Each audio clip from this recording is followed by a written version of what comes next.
So my morning glory. Give me my microphone. Micah. What are you laughing at? Can I do the podcast in this accent? Because now this actually sounds really good. I don't know how to turn it off. But you're not Irish. Is This that an Irish accent? Scottish, I believe. Scottish. So you're not Scottish? Normally when I try to do You're it, it doesn't African. even work. Everybody gets weirded out when I say you're African. They're like, well, she's South African. I'm like, no. Who said that last? I forgot. But I'm like, no, she's West African. The lies you tell. Senegalese. Senegal. I'm like, oh. Okay. Then that's when you get your black card. The Senegalese don't even want to claim me. I'm too light skinned. You're too light skinned. Yeah. They say she's not one of ours.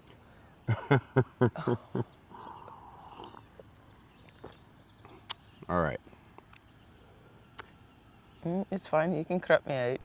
Nah. Gotta crap you in. Oh my gosh, I look like my aunt. Your aunt was a very beautiful woman. Not ideal. Yeah. She's a very beautiful woman. Not ideal. Wow, I need some sun. Yeah, well. Jeez. Here you go. Sun's right there. All right. Hey, everybody. Wait. What? I gotta look here. No, you need to look here. Obviously, this is new for us both. Hey, everybody. Welcome to a new season, new episode of Mending Eden. We just live on this field. We'll get into that in a little bit. Let's go ahead and open up in prayer. It's been a long time. I'm glad that we're back. Well, we never left, but back on camera, back on the podcast. All right, dear Lord, I just want to say thank you so much just for this amazing life that you've given us, Lord. A life of faith, a life of journey, a life of purpose and assignment, Lord, to place a vision, to place order, to place you in every marriage, to let them understand, Lord, that there's an assignment for every single marriage, and by becoming one underneath you, they can fulfill the purpose that they were placed here to do. Thank you for this studio of the world that you've given us. In Jesus' name, amen. Amen. All right, so welcome back. Welcome back. It's been a long time, but a good time.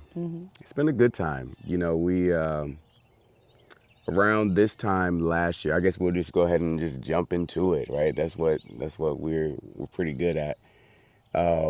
We've moved, and what you see behind us is part of our land, part of our 10 acres, and we should have actually started to shoot Along the process? along the process, but we didn't because we were just so focused on the process. So what was that process? It was a process of faith, and honestly, we just had to lock in.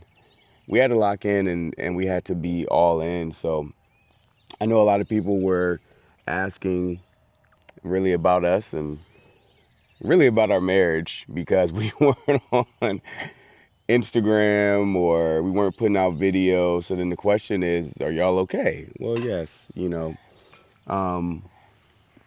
Just a disclaimer, social media doesn't mean that the relationship is going well. You know, just because a couple is on social media and they look happy, it doesn't mean that that's reality. Right? It could be, and maybe that's the reality of the moment, but it doesn't mean that that's the reality. Therefore, when we get off of social media, it doesn't mean that anything is wrong. As a matter of fact, everything was right, and that's why we had to kind of disconnect from social media for a little bit. What are your thoughts? No, at first I thought I was like, wait.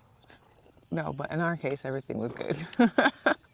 Yeah, what? I was trying to see where you're going with that, but no, we just took a break because we had this whole home buying process. It was a whole testimony to sell the home that we were in. Yeah. And I don't know, we just wanted to do it. We had to lean into God completely because it was trying, it was difficult.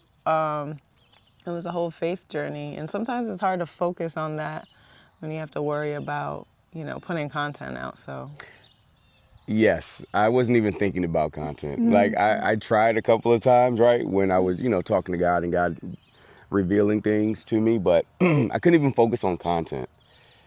So how do we get here? How do we get here on all of this land with a new house, thankfully to God?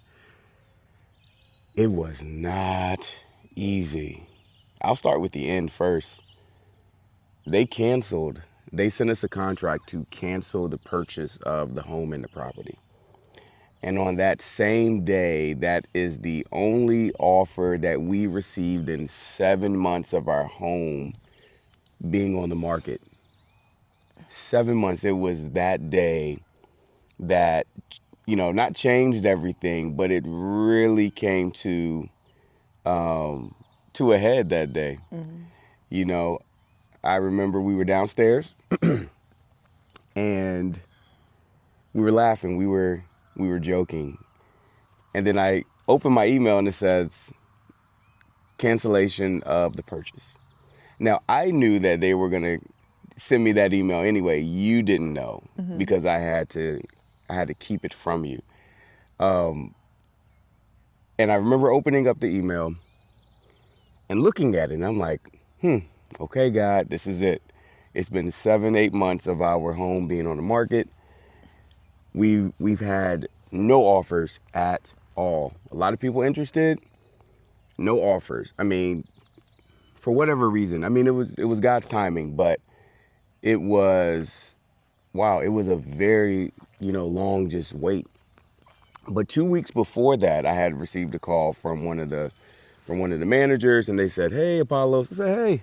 I'm not gonna say his name, but he was like, "Hey, how are you doing?" But I knew what he was calling because, we were supposed to have moved in. We didn't move in until January of 2026. We were supposed to have moved in October. So I knew why he was calling.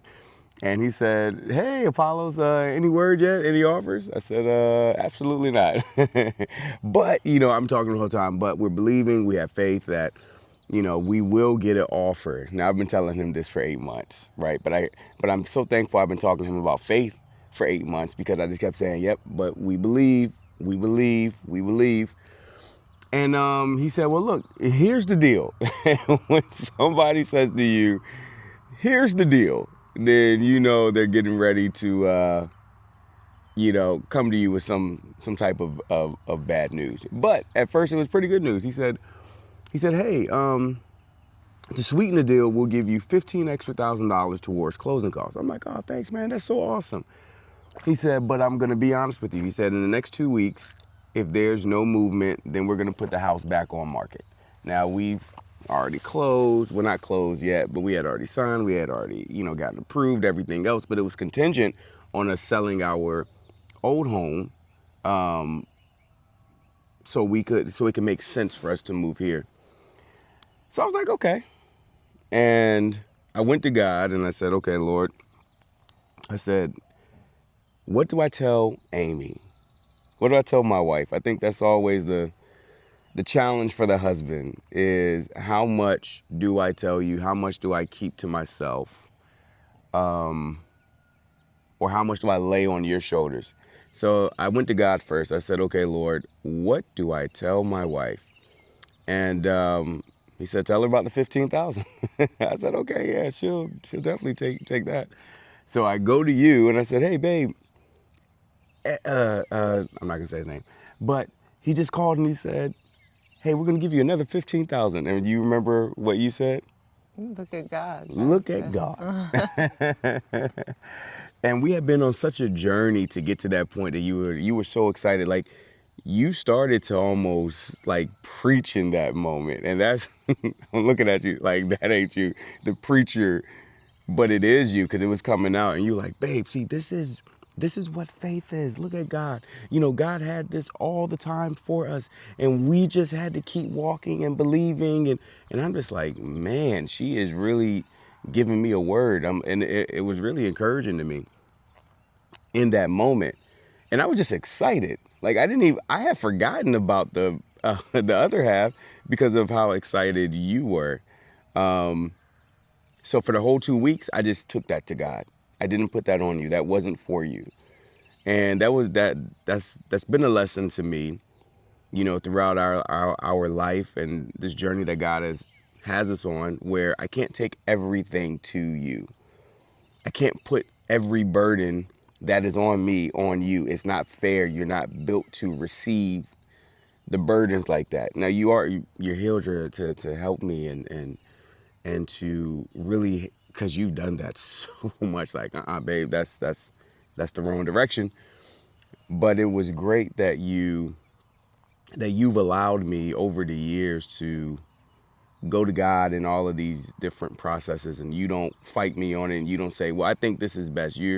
You're pretty much always like, well, what is God saying to you?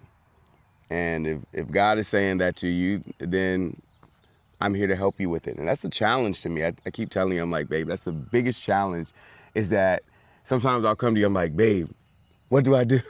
You're like, what do you want to do? I'm like, oh my gosh. But it forces me to go back to God and say, okay, God, what is it that I do? So I'm going to God for the whole 2 weeks. And then all of a sudden, we're downstairs, December 6th. I'll never forget. We're laughing, we're joking, we're playing. Sun is in your eyes? It's okay. A little bit. We're laughing, we're joking, we're playing. And then I get that message. And I was calm.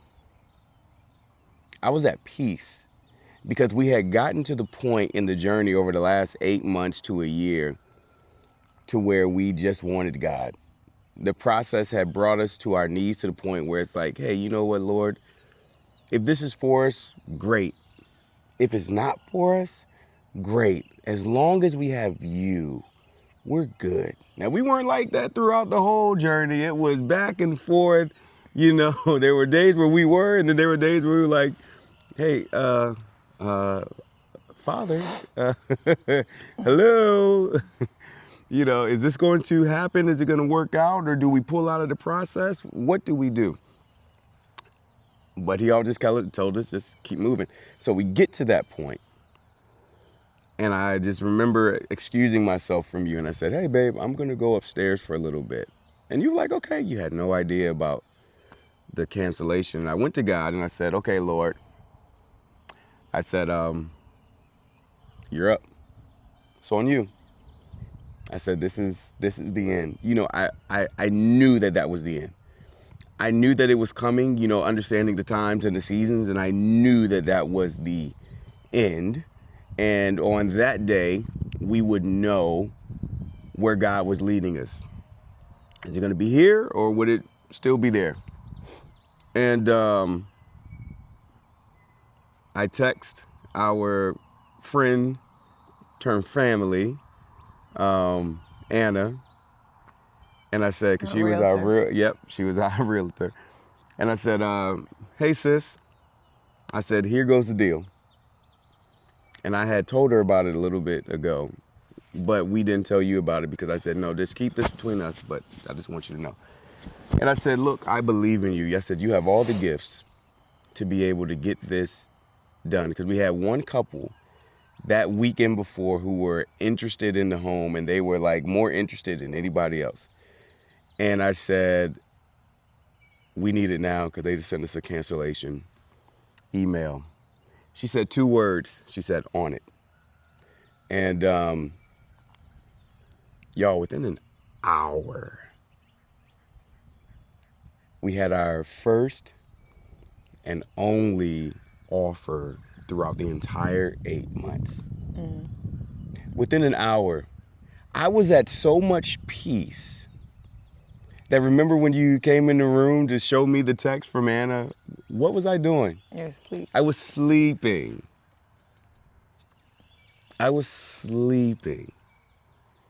And then the rest is pretty much history as far as us getting here, where that 30 days was the smoothest 30 days ever.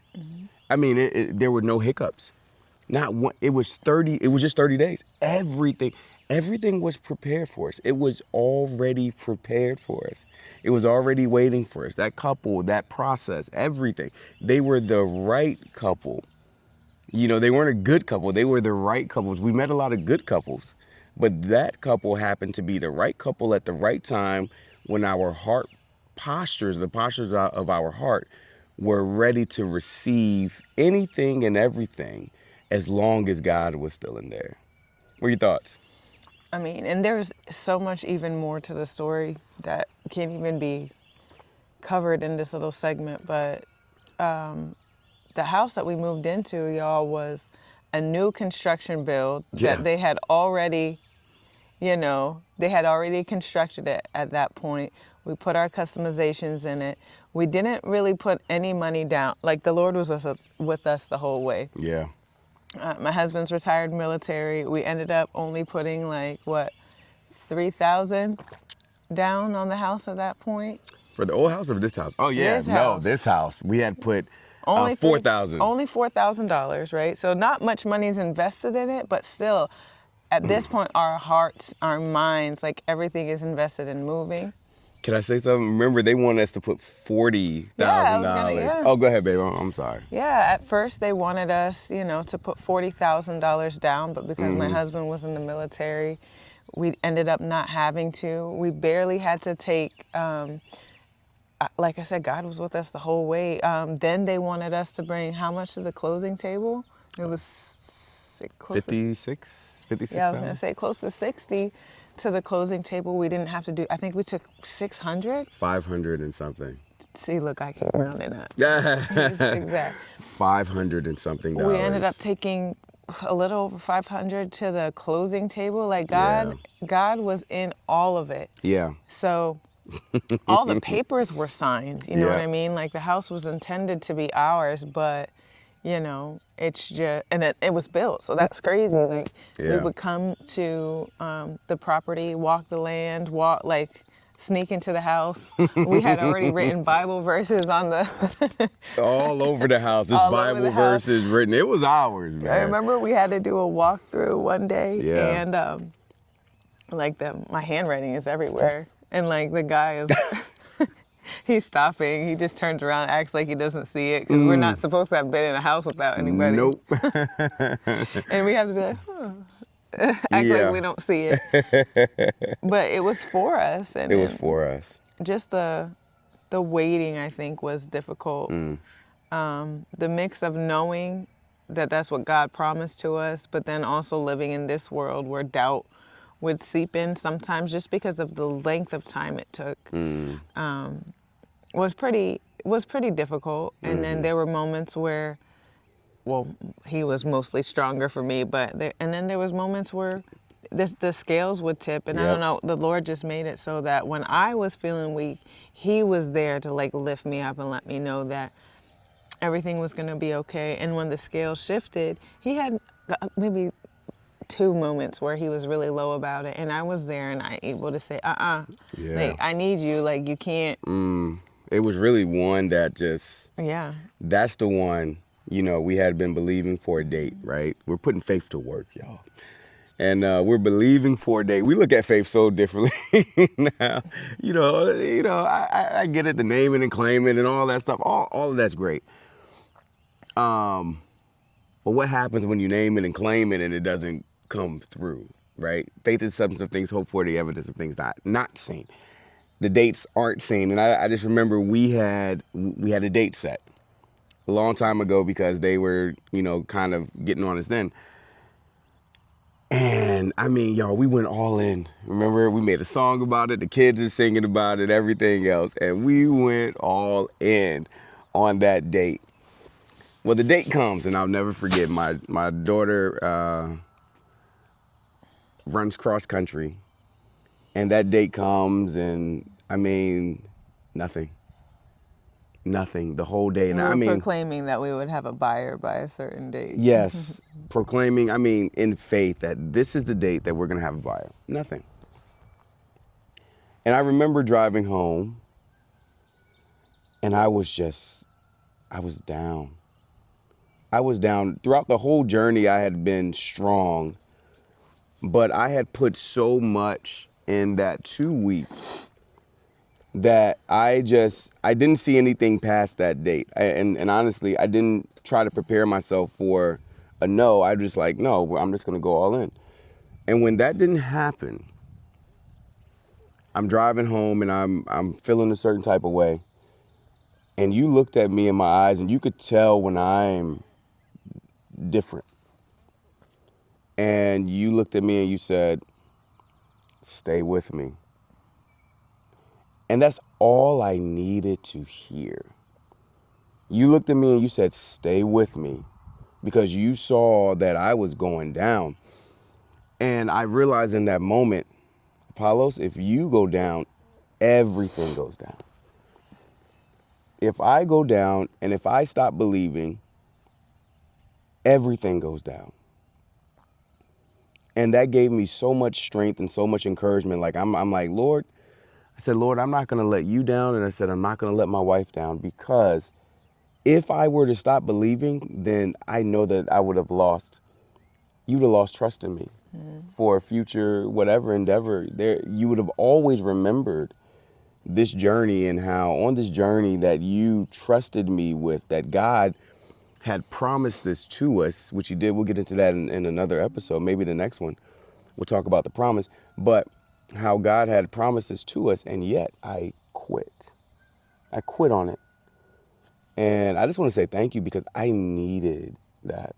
I needed those words. You didn't have to say a million words. You just said, stay with me. And that next day, y'all, this is a whole testimony. We don't have time. We're not going to go a whole hour. This is just our first one. But that next day we come out here, we go eat. And remember, we come out here and we met a couple who's actually here too. Like this is a great neighborhood. Every house has 10 acres on it. And it's just beautiful people. Pretty much everybody's a believer. I mean, I just thank God for this community. It's a community that I would have always wanted to have. But we come out here the next day, again, no offers, no anything, nothing. And we just come out here, we just walk the land. We just walk the land, and we meet this couple that we met the very first day. And they were out here driving too. And they told us a quick story. And they said this.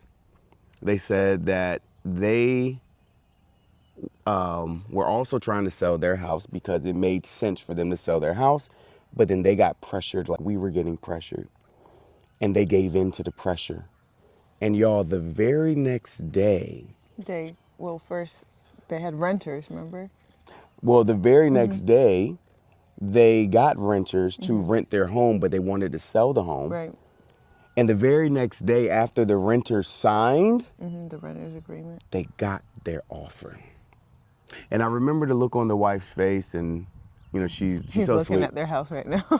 I'm looking at the house right now. I'm looking at the wife's face, and she's so sweet, but I could see the pain.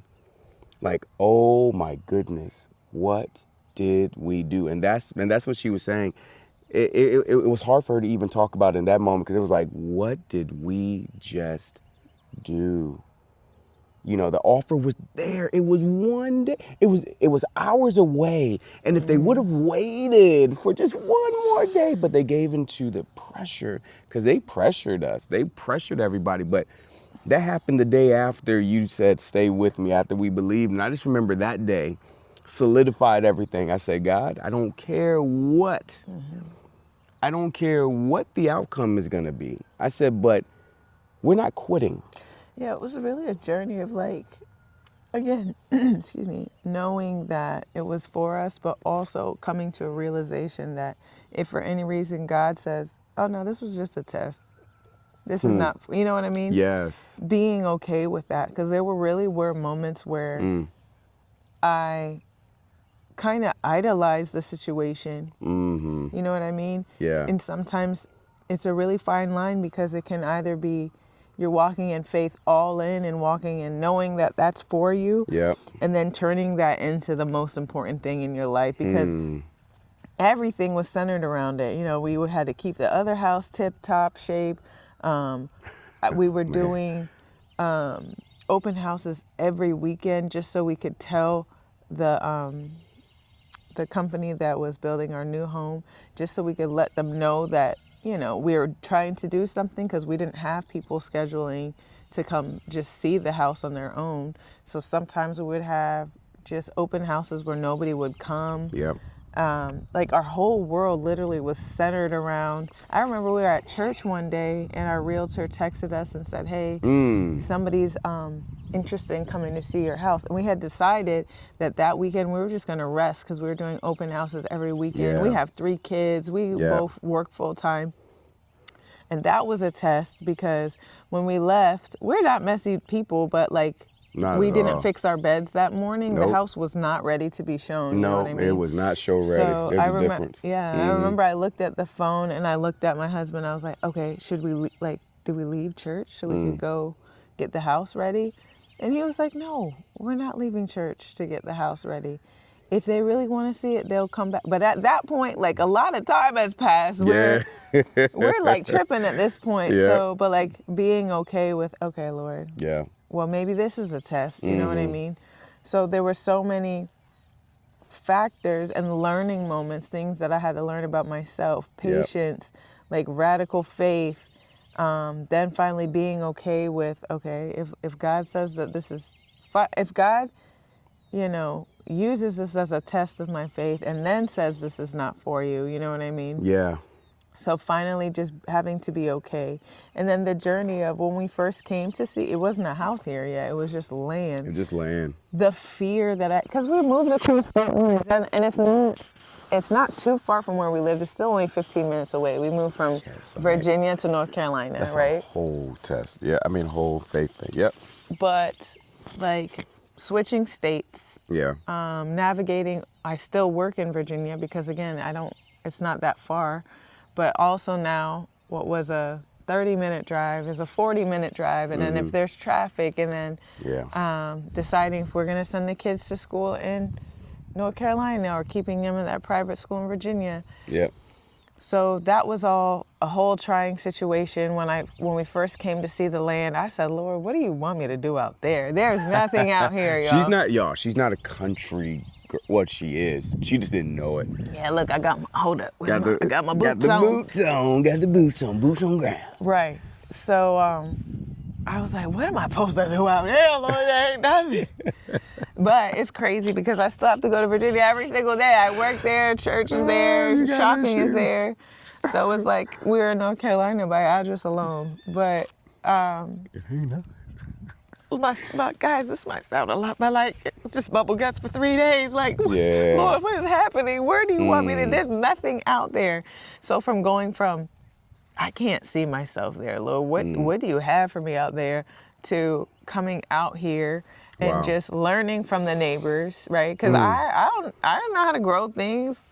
I was like, animals outside of my dog, that's a lot of poop. I mean, we don't have animals, and I don't think that's what the Lord has us on this land for. I think the Lord has us here just for an expansion of our ministry. All this land behind us, we have land to the sides. I just see, a marriage escape for couples to come and recharge and refresh, get closer to the Lord, get closer to each other, like a little couples cabana over there, little romantic sections. And it's crazy still, because now that I've moved out here, I got a little flower bed. You do. I'm watching neighbors and seeing how they're growing their gardens and their food, and like just learning so I can do that in the future, and just having an open heart.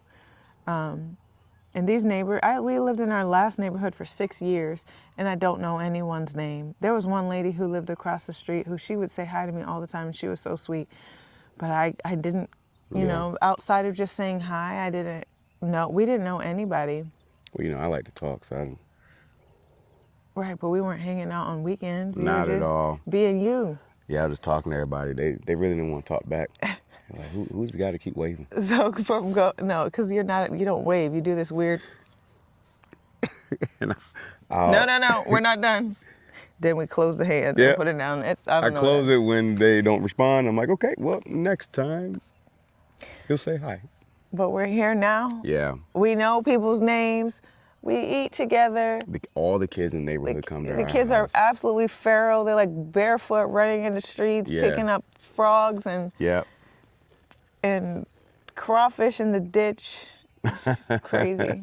Some people are gonna be watching this and be like, "What?" Yeah. Just come on down, y'all. It's great. Yeah, it's oh man, James, there are so many verses, y'all, throughout the Bible. I'm gonna tell you right now, this is our whole ministry is built around making sure that everybody knows that there's a vision for your marriage. There's an assignment for your marriage.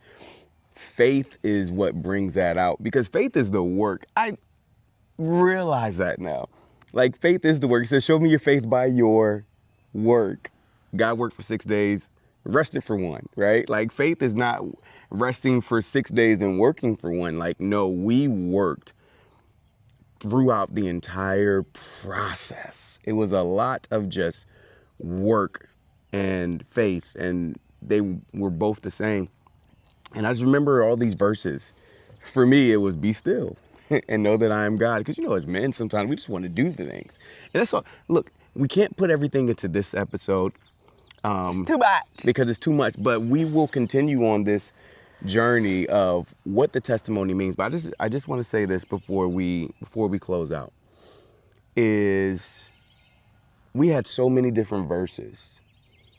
We had, you know, that we were just reading and just holding into us, right? Galatians 6:9, don't grow weary in well-doing, for in due season you will reap if you faint not. And I always just used to think about that. I'm like, Pops, I don't care what goes on, just don't faint. It doesn't matter, just don't quit. Just keep going. Like, God has it. He just doesn't want you to quit. Now, he says you'll reap if you faint not. That lets you know that sometimes on this journey, you're going to be tired. You're going to be tired. You're going to be weary. But as long as you know that you're doing and moving in the direction that God wants you to move, just don't quit. Just don't quit. And the thing that happened after we crossed that finish line was just seeing our Father we just felt it. Like, he was so proud of us. Mm-hmm. Because we finished, but we finished well. We finished well.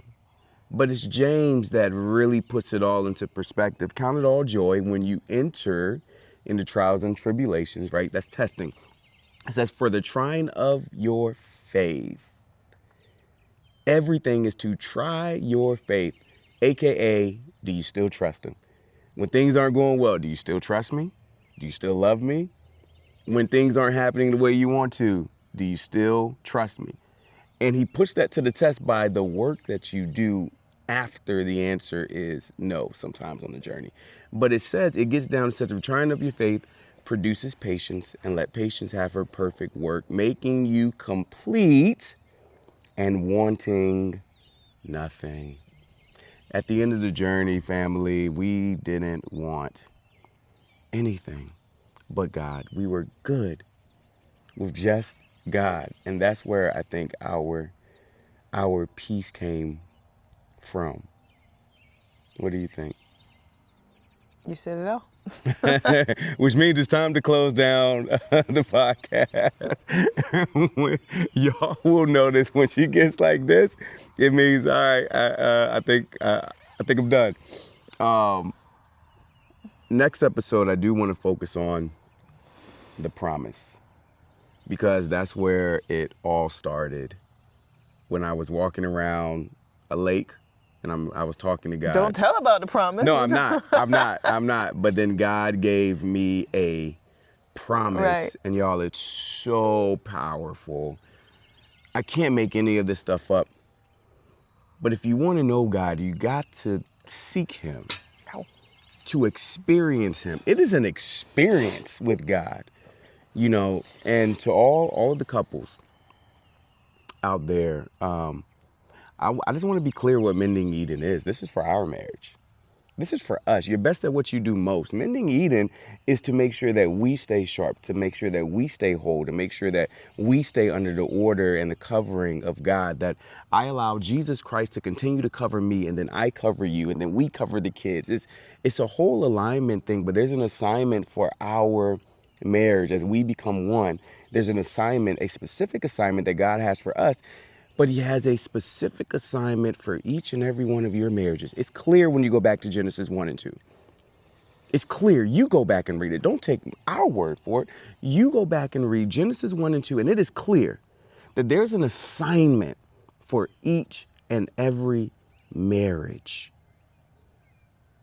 But you gotta say yes. And when you do, you don't know what's out there. We couldn't see any of this. We didn't even know. On our purpose board, we didn't have anything about 10 acres, but we had something where we wanted to leave our children. We have 3 kids. We said, Lord, we want to be able to leave them 3 houses, 1 for each. And God said, how about I give them 3 acres apiece? I said, well, bless you, thank you. You know, but we don't know. We give God a plan, but he directs it. But he's our director. We're not directing anything, and this is a testament to that. So for those out there struggling, all you need is alignment.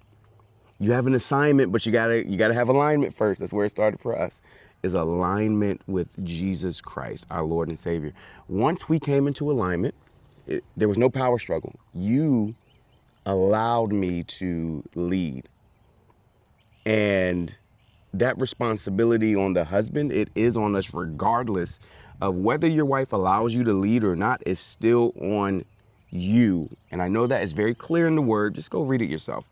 Very clear. But there has to be an alignment for you to understand that. And Jesus Christ is the head of every home. He's the head of the church. And we have to be aligned with him. So thank you all for tuning in to our first official episode of, I don't want to call it a new season. We're just here. I mean, it is a new season. Literally, it is a whole new season. But we want to thank each and every one of you for tuning in and for listening. And we hope that our marriage will help sharpen your marriage. Iron sharpens iron. And y'all can have these types of conversations that we're having.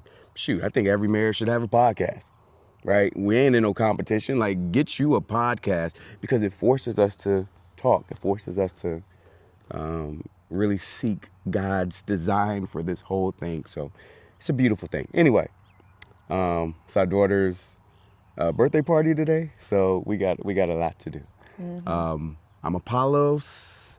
This is my vision, my rib, my everything. My dog. My dog, my homie. I don't know what the kids call. What do the kids call it today?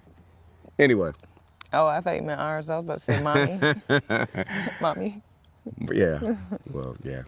My wife. This is my wife, Amy. We love y'all, and that's part of living out in the country. It's okay. We love y'all. Peace.